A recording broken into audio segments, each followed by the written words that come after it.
સાબરકાંઠામાં બીઝેડ નામે ચાલતા જે પોન્જી સ્કીમ છે,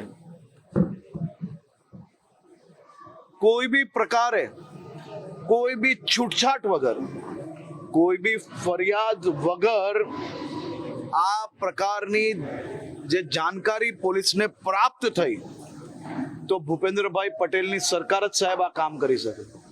કોઈ બી વ્યક્તિ હોય, કેવા બી વ્યક્તિ હોય, પરંતુ રાજ્યના નાગરિકોને નુકસાન કરતા હોય તો કોઈ નાગરિકની ફરિયાદ વગર બી એના સ્કેમ ધ્યાન પર આવતા મુખ્યમંત્રી શ્રીના માર્ગદર્શનમાં કડકમાં કડક પગલા સીઆઈડી ક્રાઇમ દ્વારા ભરવામાં આવ્યા છે.